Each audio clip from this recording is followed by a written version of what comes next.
Northeast Arkansas News is brought to you by Glenn Sane.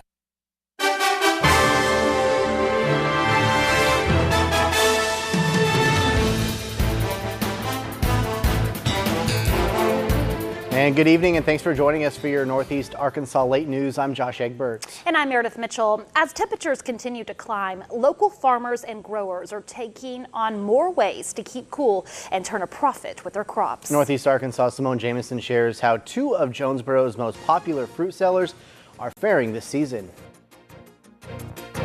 It's kind of like a hobby to us, too. And it's fun. Hayden Asklin is spending this summer with his family selling locally grown Dalton family produce in front of the old Sears building. Soaring temperatures are forcing them to find creative ways to keep everything and everyone cool. When it gets real hot, we'll take ice cold water from the cooler and pour it on the asphalt, and it'll drop at about 5 or 10 degrees under the tent. We're just staying hydrated with Gatorades and waters. Tony Pearson heads into the nearby Serta to beat the heat while selling watermelons and other fruits along South Caraway Road. He says this year, temperatures greatly impacted the harvest for peaches and tomatoes. Because it's gotten so hot so quick that the tomatoes have gone into a different stage. They don't ripen up from a red standpoint. They're ripening, they taste fine. They're just not the beautiful deep red that we're accustomed to buying. Sellers are waiting longer to turn profits because of an early summer, but extreme heat isn't expected to slow sales down. In fact, the demand for local produce is stronger than ever. We're selling more cantaloupe than we did in the past, and they are fresh. They are picked this morning. We start selling them that afternoon. The Asklins count on an increase in sales in the weeks following the Independence Day holiday. We drive about 150 miles every day to keep this fresh produce. Keep yellow meat watermelons, seedless, seeded, cantaloupes. If you come out here, we got watermelons from $3 to $10. I'm Simone Jameson for Northeast Arkansas News. Now, your first weather. And we're keeping those hot temperatures around here the next several days. Had a few showers and thunderstorms come through the area here in the last several hours. Not really amounting to too much, but you can see those exiting much of northeast Arkansas right now. Just see a little bit up in Randolph County, just getting into parts of southern Missouri. Again, a little isolated activity down near Searcy as well. Didn't really pick up much in the way of rainfall. Had a little bit of rain come through the Jonesboro area. In the rain bucket, didn't even pick up hardly a tenth of an inch, actually, with all that rain that did pass through the area. Temperatures stayed very warm today. We're in the low to mid 90s in most areas. It looks like more of the same for your July 4th holiday. 95 degrees the forecasted high as we head into your Wednesday. Partly sunny skies through much of the day. Very humid. Those heat index values into the triple digits once again. Could be around 105 to maybe as high as 110 degrees. Should be clear though for the evening hours and humid. Just an isolated chance of some pop-up showers or thunderstorms. But I think a majority of the fireworks displays will go off without a hitch for our July 4th. But some cooler weather moving back in by the time we get to the weekend. And we'll detail that with your full forecast coming up in just a few more minutes. The 4th of July holiday is a big weekend for outdoor camping areas. Northeast Arkansas's Alexis Padilla spoke to business owners and campers at Spring River about what this week has looked like. These three girls are trading in their city life for one on the river. Eleanor's parents decided to drive them down from Memphis over to the Spring River in Hardy. So coming out here is just kind of refreshing. We got the Mississippi River, but I mean, you can't really do much on that. Since the 4th of July is on a Wednesday this year, the Spring River is seeing a big crowd, not only on the holiday. Last weekend they saw a big rush, and they're expecting the same thing to happen this upcoming weekend. You get all the week, you get the weekend before and the weekend after. We had a good last weekend, was real good, crowded. This weekend I'm expecting more. We booked pretty good. We probably got everything we got booked already. Despite a death on the river due to a whirlpool last month, people can still be found floating and kayaking on the river. Owner of the Spring River Camping Canoe says the fatal accident has inspired more safety precautions. I think most of them realize how important it is to wear a life vest, to be looking out for other people. And one of the things we try to stress strongly to them, if you go out with groups or if you don't go out with groups, always be aware and look at the other person, make sure they're not in trouble or anything. The area of the accident near Dead Man's Curve is currently roped off. Owner of Riverside Resort says the Arkansas Game and Fish Commission has a solution to the problem. It's just a sieve, a honeycomb rock that's letting water seep through. And yesterday, the Game and Fish received a permit from the Corps of Engineers. They're going to go in there and hammer that rock and mash it up. For Northeast Arkansas News, I'm Alexis Padilla. And with the 4th of July just hours away now, meaning it is finally game time for fireworks, stands everywhere from sparklers to bigger firework packs. Stands have been stocked and ready for the holiday. Hills Fireworks in Hardy says their location near the Spring River helps their sales. While sales have been coming in, they are expected to see a big rush tonight and lead into tomorrow. Well, last weekend was a good weekend for us because of people coming into town.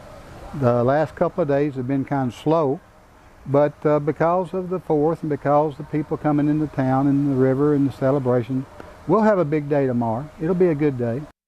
And Hills Fireworks is still filled with a variety of fireworks for families to choose from. Well, families all across Northeast Arkansas will head out tomorrow to enjoy festivities for the 4th of July. But in this week's edition of What's Going Around, you need to be careful so you or your family members don't end up in the emergency room. I'm Dr. Ryan Stanton, and it's time to find out what's going around. Happy 4th of July week and happy birthday to the US of A. This week is a big injury time for emergency doctors, keeping us plenty busy. The combination of fireworks and outdoor recreation are a recipe for trauma. There are several things you can do to decrease the risk. For fireworks, safety is key. Know your local laws and restrictions. Don't use if the area is too dry. Don't use them around buildings, and don't let children anywhere near the action. Everyone needs to watch from a safe distance. Also, sparklers seem safe, but they cause significant percentage of injuries, including burns and eye injuries. As for the other adventures, always use the appropriate safety equipment, whether it's helmets for cycling, life jackets for water activities, or seat belts for traveling. There's no reason to make activities with risk more dangerous by not observing proper precautions. Food safety is also a big issue. Cookouts and picnics may be the thing to do, but make sure you're also doing everything you can to keep food safe, germs away, and our GI tract in proper working order. Also, responsible alcohol use is integral. Drink in moderation and never operate an automobile or other motorized device while drinking. You should always have a designated sober driver. Finally, stay hydrated and respect the heat and sun. Between skin damage and heat-related illnesses, outdoor activities in the heart of summer can lead to some uncomfortable and unfortunate times, and of course risks of visits to the local hospital. You can join the conversation on the What's Going Around Facebook page and at EverydayMed on Twitter. I'm Dr. Ryan Stanton, and that's What's Going Around. After 41 years in the same location, the Wendy's on South Caraway has closed. The location officially closed Sunday night, and according to a company spokesperson, the closing is due to a decrease in traffic and sales over the years. The franchise previously had direct access to students from A-State, but that all changed when the Marion Berry Overpass was built. The good news, the franchise owner is searching to build another restaurant in Jonesboro. No time frame for that has been set. Well, AAA calls today Terrible Tuesday when a record number of people head out of town for the July 4th holiday. And those traveling by car will be paying more at the pump than in previous years. Chris Martinez reports. Some 40 million Americans are hitting the road for the 4th of July holiday. Matt Shakin is one of them. He traveled from San Francisco to Los Angeles to be with family, knowing he'd be spending more at the pump. It's what you have to do at this time of year. You know, if you want to see the family and have to spend a couple extra bucks. Gas prices are up 62 cents compared to this time last year. It's the most expensive July 4th holiday price in 4 years.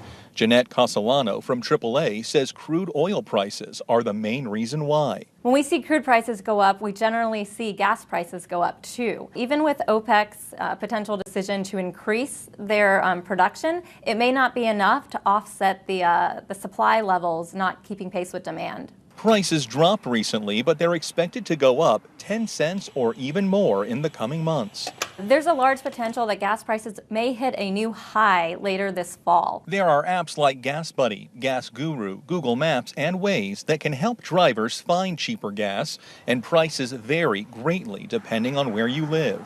People in the South are paying around $2.50 a gallon, while drivers in California are paying much more. Between like $3.90 and $4.50, depending on the area where you're in. And prices are only expected to go higher. Chris Martinez, CBS News, Los Angeles. AAA said the worst time to drive in most major cities was today between 3 and 6 p.m. So good news, you missed that. And it was about 2 times more congested than a typical workday. Well, still ahead tonight here on Northeast Arkansas News, we are learning more about who is President Trump's shortlist to be his next Supreme Court nominee. The president has already started interviewing candidates to replace Justice Anthony Kennedy. And a warm day once again across Northeast Arkansas. 91 degrees our high today. Had a little bit of rain come through parts of the area. We're going to keep those warmer temperatures around for your July 4th holiday, but a little break from the heat by the time we get to the weekend. We'll talk about that straight ahead.